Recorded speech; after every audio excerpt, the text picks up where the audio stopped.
Vamos para a nossa quarta mensagem, falando sobre depressão espiritual.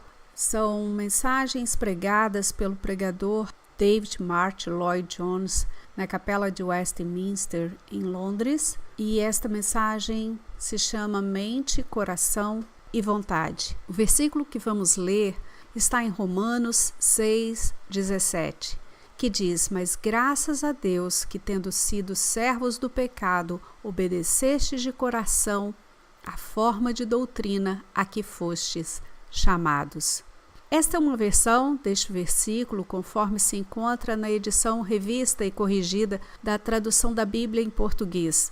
Na versão revisada da língua inglesa, encontramos a expressão padrão de ensinamento em vez de forma de doutrina.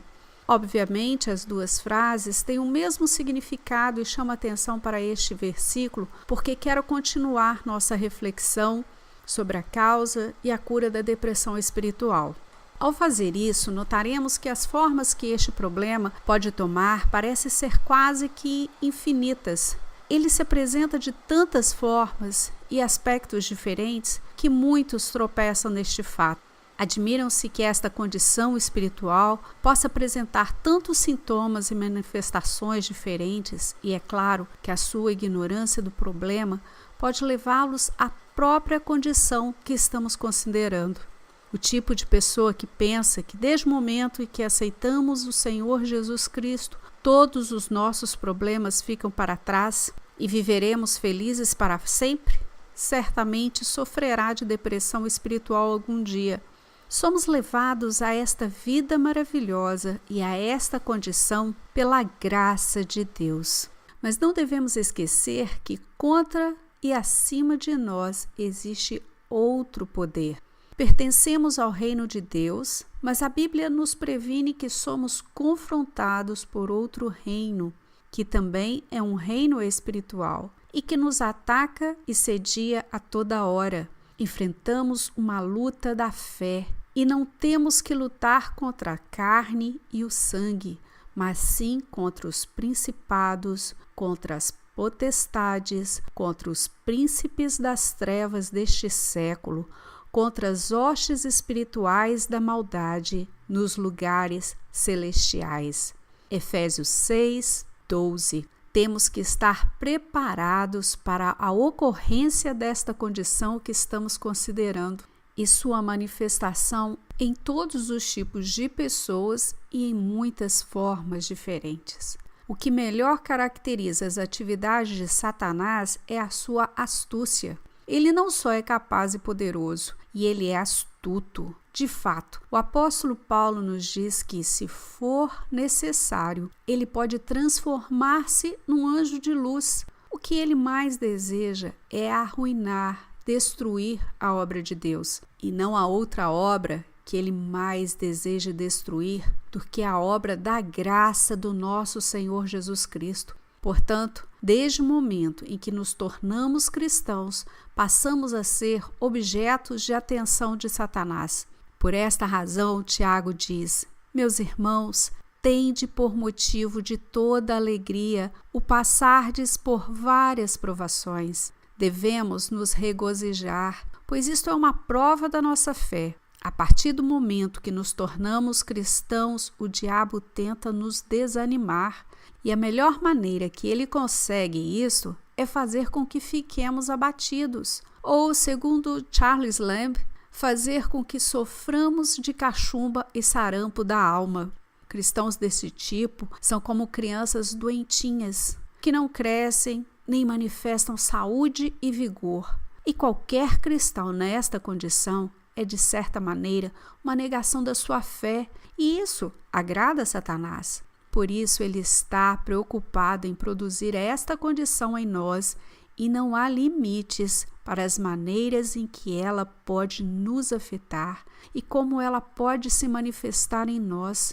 Devemos ter em mente que as manifestações desta condição são as mais variadas possíveis. Chamo a sua atenção para o versículo que lemos, que é uma descrição positiva do cristão, mas podemos usá-lo de forma negativa. A ausência de conformidade com a descrição apresentada neste versículo é uma das causas mais comuns da depressão espiritual. Este versículo oferece uma descrição absoluta do cristão. Paulo diz: vocês eram servos de Satanás, estavam sob o seu domínio. Estiveram nessa situação, mas não estão mais. Ele agradece a Deus por poder afirmar que, apesar de terem estado nesta situação, agora não estão mais.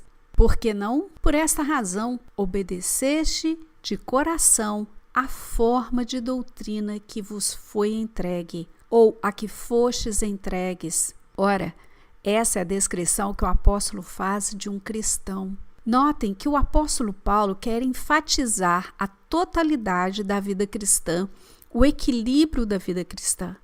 É uma vida na qual a obediência, aí está a vontade de coração, a emoção, a sensibilidade, a forma de doutrina que veio à mente e ao entendimento. Assim, ao descrever o cristão, ele enfatiza que existe uma inteireza na sua vida. O homem está integralmente envolvido, sua mente, seu coração e a sua vontade. Uma das causas mais comuns da depressão espiritual é a falha de reconhecer que a vida cristã é uma vida integral, uma vida equilibrada. A falta de equilíbrio causa problemas de discórdias e inquietações na vida de um cristão. Mais uma vez, eu devo indicar que a causa desta falta de equilíbrio, receio que muito frequentemente cai sobre o pregador ou o evangelista. Em geral, cristãos desequilibrados são produtos de pregadores ou evangelistas cuja doutrina não possui suficiente equilíbrio. Através de nossos estudos, vemos cada vez mais como são importantes as circunstâncias do nascimento de um cristão. Às vezes penso que alguém deveria pesquisar e investigar o relacionamento entre a vida posterior do cristão e os meios ou métodos empregados na sua conversão. Tenho certeza que seria muito significativo e interessante. As crianças, em geral, herdam características dos pais, e recém-convertidos tendem a apresentar características parecidas com as pessoas que foram usadas por Deus na sua conversão. Além disso, o tipo de reunião na qual se deu a conversão tende a influenciar a vida posterior do cristão. E isso acontece com mais frequência do que imaginamos. Já mencionamos isso num dos capítulos anteriores, e é muito importante em relação ao assunto que agora estamos considerando. É isso que explica a existência de diferentes tipos de cristãos que apresentam certas características. Todos os membros de um grupo em geral são muito parecidos e existe um certo caráter comum entre eles, enquanto que outros são diferentes. Ora, até onde isto é uma realidade para nós, até que ponto possuímos essas características peculiares associadas a algum tipo particular de ministério? Esta é a extensão da probabilidade de sermos vítimas desta falta de equilíbrio, que em última análise vai se manifestar em infelicidade e miséria. O apóstolo Paulo levanta este assunto ao descrever aos cristãos de Roma, pois o mesmo sempre causa problemas de ordem prática. Não sabemos ao certo se ele imaginou essa situação para poder rebatê-la, ou se ela realmente existia em Roma. Pode ser que realmente haviam pessoas que diziam: permaneceremos no pecado até que seja a graça mais abundante? Pode ser também que o apóstolo Paulo, após restabelecer esta doutrina da justificação pela fé, tenha pensado: há um perigo em deixar o assunto assim. Algumas pessoas poderão dizer: pois bem, deveremos então permanecer no pecado para que a graça seja mais abundante. Porque ele diz que onde o pecado abundou antes, a graça foi muito mais abundante. Haviam pessoas na igreja primitiva que argumentavam assim. E ainda hoje existem pessoas que tendem a fazer a mesma coisa. Elas tomam a seguinte atitude: bem, conforme esta doutrina, não importa o que o homem faça, quanto mais ele peca, tanto mais Deus será glorificado ao perdoá-lo. Não importa o que eu faço, pois sendo cristão estou coberto pela graça. Ele responde que só pode pensar assim quem não entende o ensinamento. A pessoa que compreendeu o ensinamento nunca faria deduções desse tipo. Seria impossível. Paulo respondeu imediatamente: de modo nenhum, vocês estão mortos para o pecado. É isso que venho pregando. Não podem mais viver nele. O cristão está agora em Cristo. Portanto, ele não morreu com ele, mas também ressuscitou com ele. Só pode fazer uma pergunta terrível como esta o homem que realmente não compreendeu o ensinamento. O objetivo do apóstolo neste capítulo é mostrar a importância de compreender o equilíbrio da verdade, a importância de tomar para si o evangelho como um todo, de ver que, se realmente o compreendemos, ele nos levará inevitavelmente a certas consequências. Gostaria de dividir o assunto resumidamente. Há certos princípios enunciados aqui. O primeiro é que depressão espiritual ou infelicidade na vida cristã é muitas vezes devido à falha de perceber a grandeza do Evangelho. O apóstolo fala sobre a forma de doutrina a que fostes entregues e se refere ao padrão de ensinamento. As pessoas muitas vezes são infelizes na vida cristã porque encaram o cristianismo e toda a mensagem do Evangelho em termos inadequados. Algumas pessoas pensam que o cristianismo é meramente uma mensagem de perdão. E se lhes perguntarem o que é o cristianismo, responderão: se você crê no Senhor Jesus, os seus pecados são perdoados. E param por aí, não vão além disso. Essas pessoas são infelizes devido a certas coisas em seu passado e ouvem dizer que Deus quer perdoá-las através de Cristo. Elas recebem o perdão, mas param ali mesmo. Este é todo o seu cristianismo? Outros recebem o cristianismo apenas como moralidade. Esses acham que não têm necessidade de perdão, mas buscam estilo, querem praticar o bem neste mundo, e para eles o cristianismo é um bom sistema moral e ético. Tais indivíduos estão destinados à infelicidade. Certos problemas que não são resolvidos pela moralidade inevitavelmente surgirão em suas vidas. A morte de um ente querido, problemas em algum relacionamento pessoal, a moralidade e a ética não podem ajudá-los nestes casos. Eles se tornam infelizes quando recebem algum golpe porque nunca tiveram uma visão adequada do Evangelho. Tiveram somente uma visão parcial, viram somente um aspecto dele. Outros se interessam pelo cristianismo por acharem que é algo bom e bonito. Ele exerce um apelo estético sobre tais pessoas. É nesses termos que eles descrevem o Evangelho. Toda a sua mensagem é para eles algo muito lindo e bom e se sentem melhor ao executá-lo. Estou colocando todos estes tipos de vidas parciais e incompletas em contraste com aquilo que o apóstolo menciona como forma de doutrina, padrão de ensinamento. A grande verdade que ele elabora nesta epístola aos Romanos, isto é o Evangelho, com seus poderosos argumentos e propósitos, seus voos de imaginação espiritual, todas as suas infinidades e imensidades. Para citar uma frase de Thomas Carlyle, devemos ter uma compreensão precisa destas coisas. Mas alguém pode dizer, quando falam sobre a epístola aos Efésios ou a epístola aos Colossenses, certamente você não está falando sobre a mensagem do Evangelho. Pela mensagem do Evangelho, falamos às pessoas a respeito do perdão dos pecados. Em certo sentido, isso está correto, mas em outro está errado. Eu recebi uma carta de um homem que assistiu aqui uma reunião de domingo à noite e ele diz que fez uma descoberta. Descobriu que num culto evangelístico também havia algo para os convertidos. Ele disse: eu nunca tinha compreendido que isso poderia acontecer. Não sabia que num culto uma mensagem evangelística podia ser pregada aos não crentes e ao mesmo tempo haveria uma mensagem para os convertidos, a qual poderia perturbá-los. Ora, aquele homem estava fazendo uma grande confissão.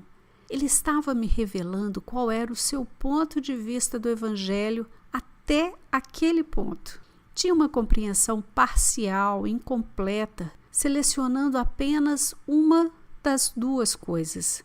A maneira certa de evangelizar é transmitir todo o Evangelho de Deus. Mas as pessoas dizem que estão muito ocupadas ou que não podem seguir tudo aquilo. Eu gostaria de lembrar-lhes que o apóstolo Paulo pregava esse tipo de coisa a escravos. Não foram chamados muitos poderosos, nem muitos de nobre nascimento. Isso foi o que ele lhes deu, esta tremenda apresentação da verdade. O Evangelho não é algo parcial ou fragmentado. Ele envolve a vida inteira, toda a história, o mundo inteiro. Ele nos fala sobre a criação e sobre o julgamento final e tudo que está entre os dois. É uma visão completa da vida. E muitos são infelizes na vida cristã porque nunca compreenderam que esta maneira de viver trata da totalidade da vida do homem e cobre cada aspecto de sua experiência. Não há um aspecto da vida sobre o qual o Evangelho não tenha algo a dizer. A totalidade da vida deve estar debaixo da influência do Evangelho, porque ele engloba tudo. O Evangelho deveria controlar e governar tudo em nossa vida. Se não compreendemos isso, mais cedo ou mais tarde nos encontramos numa situação infeliz. Muitos estão destinados a ler problemas porque se entregam a estas dicotomias não bíblicas e prejudiciais e só aplicam seu cristianismo a certos aspectos de suas vidas. Tais problemas são inevitáveis. Essa é a primeira coisa que vemos aqui. Devemos compreender a grandeza do Evangelho, a sua vasta e eterna dimensão. Precisamos enfatizar muito mais as riquezas destes grandes absolutos da doutrina e desfrutarmos delas. Não devemos permanecer apenas nos 4 evangelhos. É onde começamos, mas temos de ir em frente. E quando vimos isto em operação e colocado dentro do seu grande contexto, compreenderemos o verdadeiro poder do Evangelho e como a nossa vida toda deve ser governada por ele. Isso nos traz ao segundo ponto, como falhamos muitas vezes em compreender a grandeza e a plenitude da mensagem. Também falhamos em compreender que o homem deve estar envolvido nela e por ela de forma total. A palavra de Deus diz: viestes a obedecer de coração a forma de doutrina a que fostes entregues. O homem é uma criatura maravilhosa. Ele mente, coração e vontade. Estes são os pontos principais, elementos que constituem um homem. Deus lhe deu mente, coração, vontade pela qual ele pode agir. Ora, uma das maiores glórias do Evangelho é esta, que ele envolve o homem todo. De fato, eu vou ao ponto de afirmar que não existe outra coisa que faça o mesmo. Somente este Evangelho, essa visão completa da vida, da morte, da eternidade, é suficientemente grande para envolver o homem por completo. E devido não compreendermos isto, que surgem muito dos nossos problemas. Nós é que somos parciais na nossa resposta a este grande Evangelho. Deixe-me sugerir algo, detalhes para confirmar e fortalecer o meu ponto de vista. Há pessoas que parecem colocar o uso somente à cabeça, o intelecto, o entendimento. Elas nos dizem que estão tremendamente interessadas no Evangelho como um ponto de vista, como uma filosofia cristã. Elas estão sempre falando sobre a perspectiva cristã ou usando a gíria atual, as percepções cristãs. É algo puramente filosófico, coisa inteiramente intelectual. Eu acho que concordariam que há muitas pessoas tomando esta posição hoje em dia.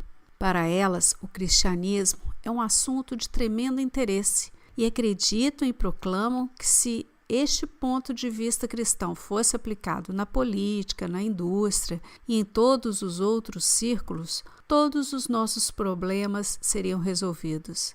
Este é o ponto de vista e atitude inteiramente intelectual. Há outros, talvez não tantos quanto no passado, cujo único interesse no Evangelho é a teologia, a doutrina, a metafísica, os grandes problemas, argumentos e discussões. Eu falo de dias passados, dias que se foram. Eu não quero defendê-los, mas eles eram infinitamente preferíveis àqueles que assumem a posição do presente acima mencionado. Havia pessoas, então, cujo único interesse no Evangelho era relativo a problemas teológicos e argumentavam e discutiam sobre eles. Suas mentes estavam muito envolvidas.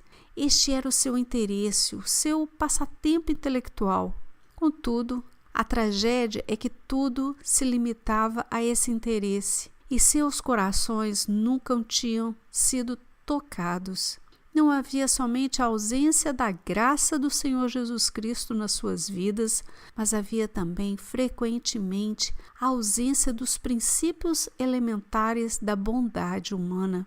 Aqueles homens discutiam e quase brigavam por causa de certas doutrinas, mas eram difíceis de serem abordados.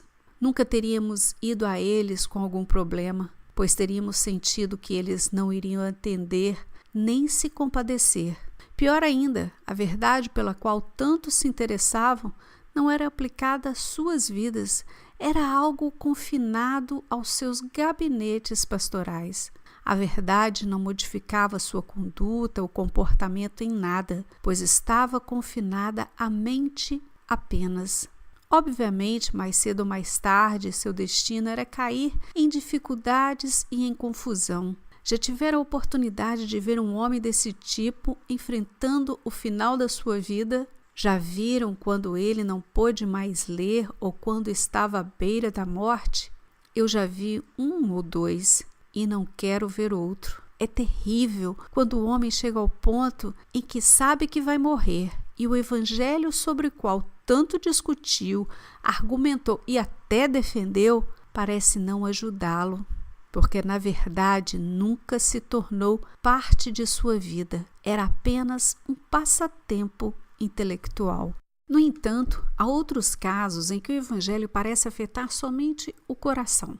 Estes são mais comuns hoje em dia. São pessoas que tiveram uma libertação emocional, passaram por uma crise emocional. Não quero menosprezar isso, mas há um perigo muito real em ter uma experiência unicamente emocional. Estas são pessoas que talvez tenham algum problema em suas vidas, talvez tenham cometido algum pecado específico, tentaram esquecê-lo, mas não conseguiram libertar-se. Enfim, ouvem uma mensagem que parece libertá-las deste pecado e aceitam e tudo fica bem, mas param neste ponto. Queriam uma libertação deste problema em particular e a conseguiram. Ela pode ser obtida mediante uma apresentação incompleta do Evangelho e leva a uma experiência parcial e incompleta. Tais pessoas tiveram uma experiência emocional e nada mais, porque foi isso mesmo que desejaram. Ou pode ser que essas pessoas tinham um interesse natural pelo misticismo e por fenômenos místicos. Algumas pessoas já nascem místicas. Parece que há algo diferente nelas e elas se interessam pelo misticismo. Há um grande interesse por estes assuntos hoje em dia, nos fenômenos psíquicos, em experiências extrasensoriais. Sempre houve gente interessada neste tipo de coisa. São místicos naturais e sentem-se atraídos por algo que parece estar oferecendo alguma experiência espiritual. Aproximam-se das Escrituras porque sentem que nelas encontrarão satisfação para este desejo por tal tipo de experiência. Procuram isso e encontram e não conseguem mais nada. Ou pode ser que certas pessoas estão nesta posição simplesmente porque são comovidas esteticamente pela apresentação do Evangelho, pela atmosfera da igreja, pelos vitrais coloridos, pelos monumentos, pelo ritual, pelos hinos cantados, pela música, pelo sermão, por qualquer de todas estas coisas. A vida tem sido dura e cruel, e elas se tornaram amargas devido às circunstâncias. Mas vão a um certo culto, de alguma forma sentem-se confortadas e aliviadas, e se satisfazem e se contentam com isso. É tudo o que elas queriam. Obviamente, era o que estavam procurando e não querem mais nada. Sentem-se felizes e vão embora. Entretanto, tão certamente quanto fazem isso, um dia irão se encontrar em apuros ou numa situação em que aquilo que obtiveram não as ajudará em nada. Algum dia terão de enfrentar uma crise e encará-la até o fim, mas nunca aprenderam a pensar em soluções. Elas se contentavam em viver de acordo com seus sentimentos e emoções.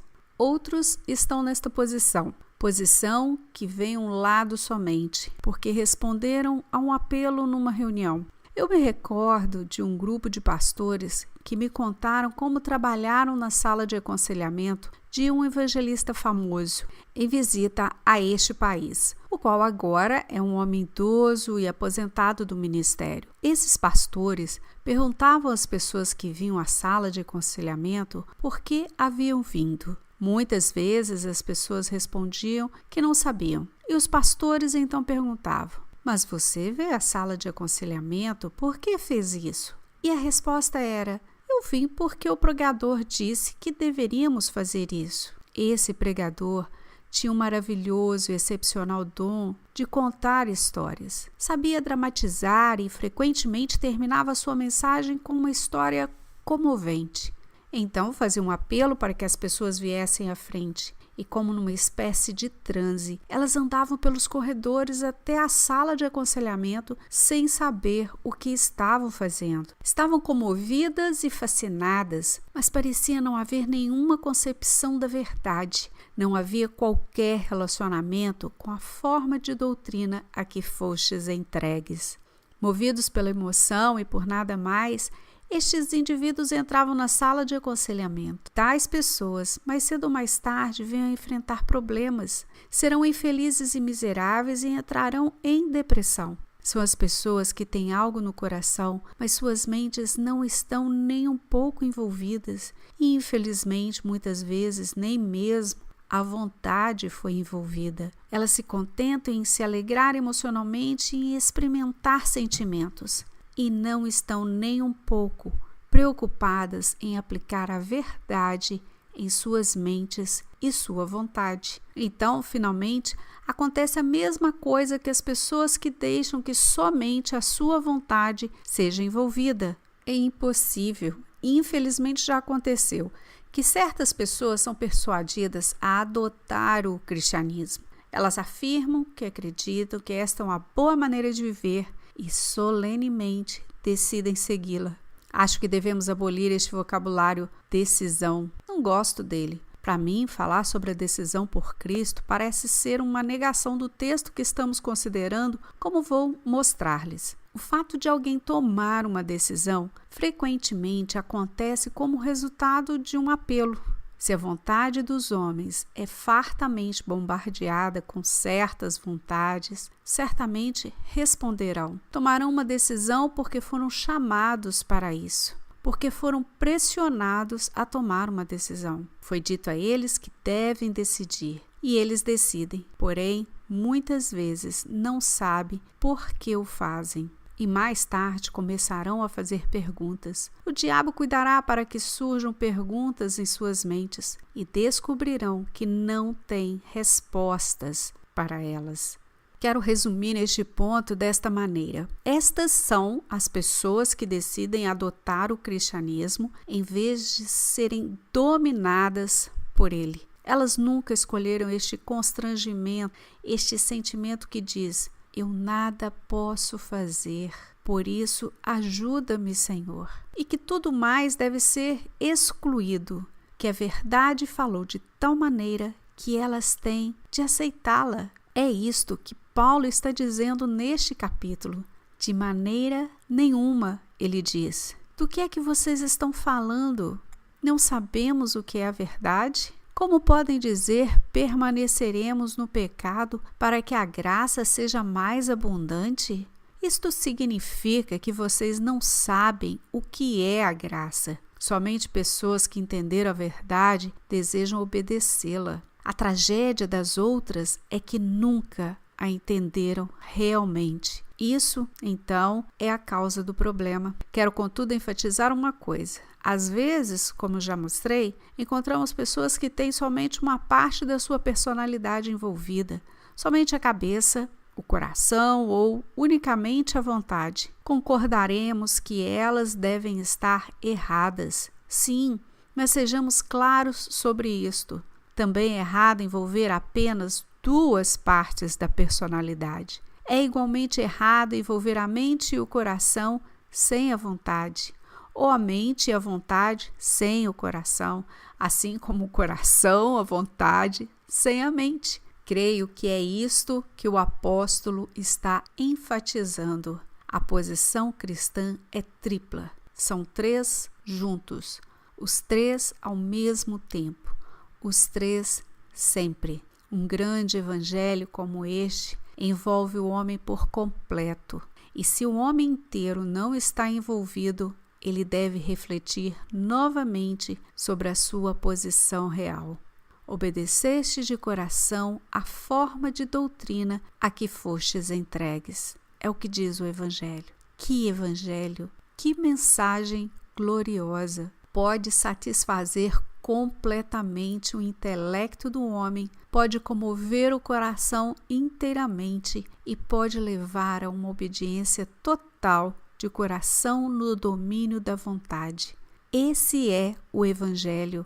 Cristo morreu para que pudéssemos ser homens completos, não apenas para que parte de nós pudessem ser salvas, não para que fôssemos cristãos parciais, mas para que houvesse um equilíbrio em nós. Todavia, não é só isso. Se nos falta essa proporção, enfrentaremos problemas mais tarde, porque o homem foi criado por Deus desta maneira equilibrada. Já pensou nisso alguma vez? É interessante do ponto de vista psicológico notar como Deus colocou estes três poderes dentro de nós, a mente, o coração e a vontade. E que poderes tremendos são eles. Talvez pensaríamos que seria impossível coexistirem essas três forças na mesma pessoa, mas Deus fez o homem perfeito e completo.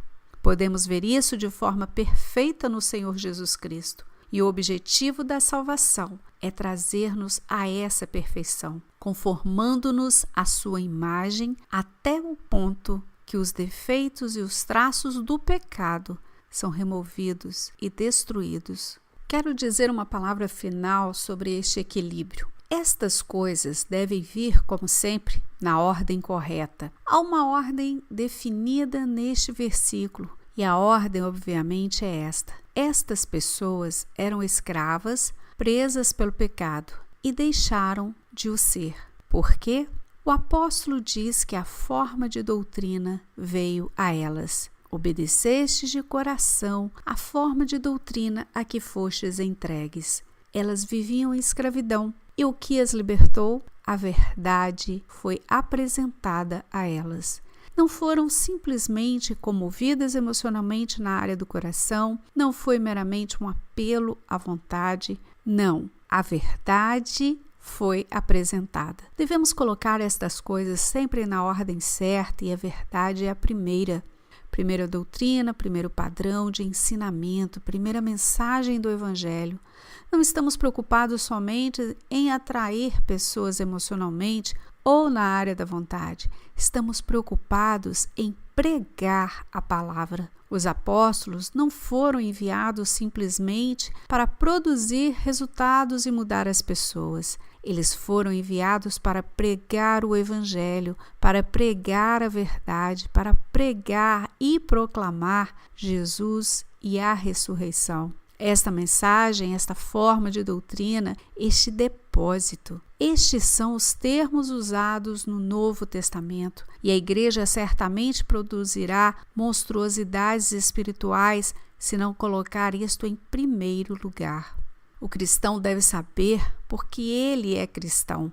O cristão não é alguém que simplesmente diz que algo de maravilhoso lhe aconteceu. De maneira nenhuma. Ele está apto e pronto para dar uma razão sobre a esperança que está nele. Se não podes fazer isso, deve certificar-se melhor da sua posição. O cristão sabe porque ele é o que é. A doutrina foi apresentada a ele. Ele recebeu a verdade. Ela veio à sua mente e deve sempre começar à sua mente. A verdade chega à mente, ao entendimento iluminado pelo Espírito Santo. Depois que o cristão compreende a verdade, ele a ama. Ele comove o seu coração. Ele vê o que ele era, vê a vida e que vinha levando e a odeia. Se alguém enxergar a verdade quanto à sua escravidão pelo pecado, odiará a si mesmo. Depois, ao enxergar a gloriosa verdade sobre o amor de Cristo,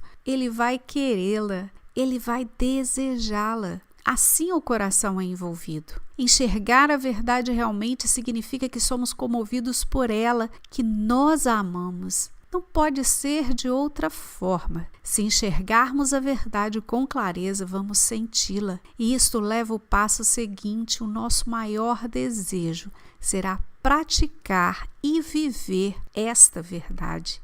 Este é todo o argumento de Paulo, ele diz.